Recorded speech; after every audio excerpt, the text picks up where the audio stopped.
Throughout history, people have used braids to help hold things together. And by about the 14th century, finger loop braiding has become a bit of a fine art. Between the medieval and the Tudor periods, people make these out of linen to tie armour together, silk to tie up important documents. The word red tape comes from this sort of braid on important documents, and for things like purse strings. And some very pretty braids can be made in a very, very simple way. Now, these pictures were all taken when we could still do outside events, but even stuck at home we can make some really nice braids inspired by medieval and Tudor examples. Now, our medieval and Tudor counterparts didn't have friendship braids, but hey, we did. Let's reinterpret one of their braids to make a fun bracelet. We're going to be using early finger loop braiding techniques to make a bracelet that combines a square braid with 2 3-strand plaits, all done at the same time. This is really easy to do. All you need is some string and something to tie it to. We're going to make a very simple version of a medieval or Tudor purse string and turn it into a friendship braid. So for this you're going to need some cords. Now I'm using a cotton crochet cord. It's a sort of thing that they sell for knitting dishcloths, that sort of thing. If you've got those skeins of embroidery thread, that's perfect for this as well. Knitting yarn will work, so will string, all sorts of things. I'm using 3 colours. You're going to need a pair of scissors.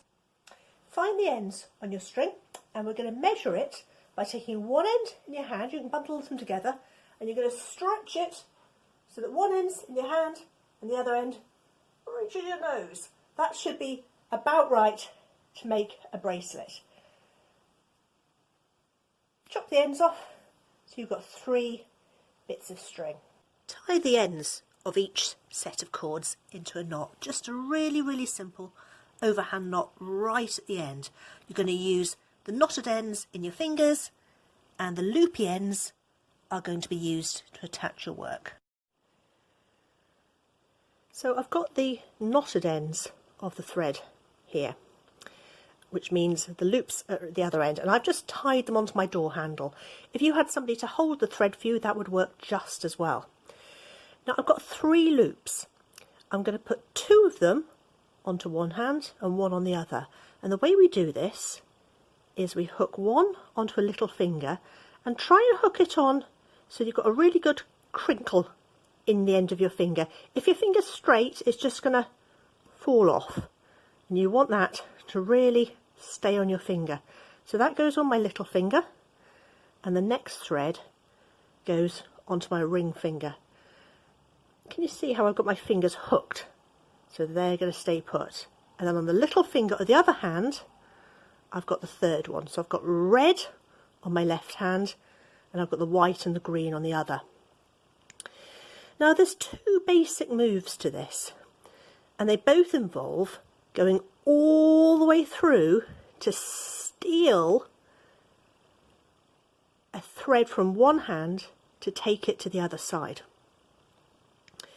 This hand's got 1 thread, this hand's got 2. The hand that's got 1 is always after a second one. And what I'm going to do is I'm going to take my forefinger, my pointing finger of the hand that's only got 1 thread, and I'm going to go through the middle of the white loop.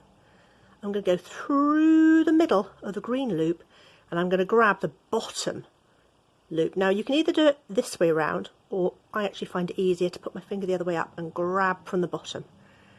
Pull it all the way through. Now this hand's got 1, this hand's got 2, but look at this gap. We want to rearrange our fingers, so we're going to walk our fingers down so that we're back to little finger and ring finger. Walk this down so I'm back to ring finger. Spread your hands apart just to tighten it.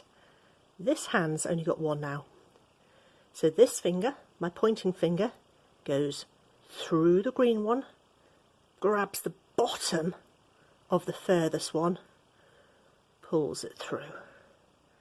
Walk those fingers down again. Just keep doing that. Through the first one, grab the underside of the second, walk your fingers down. I'll speed up for a bit just so you can see what happens. Now after a little bit of practice, you do that walking down bit as you tighten. But the important thing is you're always picking up the underside of that thread.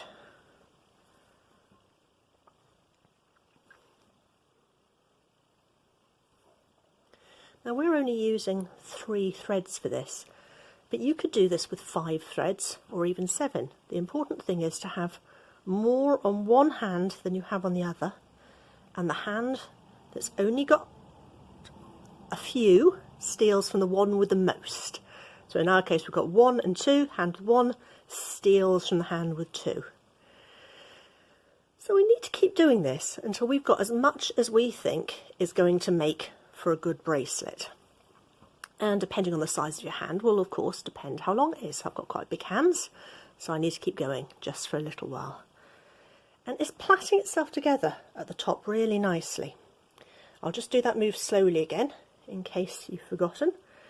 Pointing finger goes through the first loop, grabs the underside of the second loop. So essentially you're turning that loop upside down, swaps it over. Now this hand's only got 1.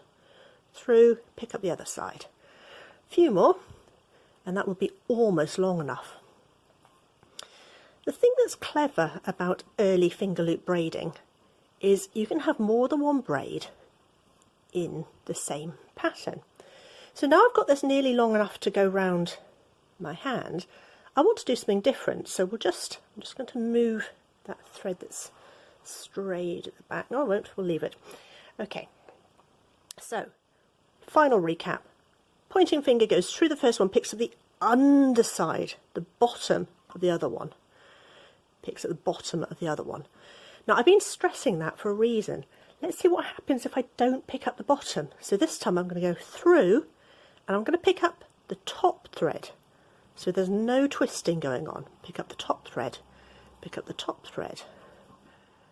Now, if I turn that slightly sideways, can you see something's happening to the braid?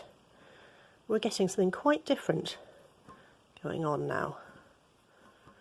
It's actually splitting into 2 3-way plaits. That's really clever, isn't it? The reason for that is because if I just take the top of the thread, there's no twisting going on. So the top set of threads and the bottom set of threads are behaving quite separately. Now, when I think that's long enough, we can take our helping hand thread off and have a look at what we've got. So we have got a square braid here made of all the angles tangled together, but at the bottom we've got 2 3-way plaits. If I find my scissors and I clip off the bottom here and I put one of those tails through the little hole at the top where we started it all off. Now mine is quite small because I used a thread, but if you'd had somebody holding that over a finger for you, that would be quite a big hole. That's better, give it a little wriggle. Pop this end through here. Now all of a sudden I've got a bracelet that I can put on, and I can use these ends to tie it up. So medieval and Tudor people used finger loop braids for lots of different things. As far as we know, they didn't have friendship braids, but they certainly would have recognised the braid that we've used to make ours today.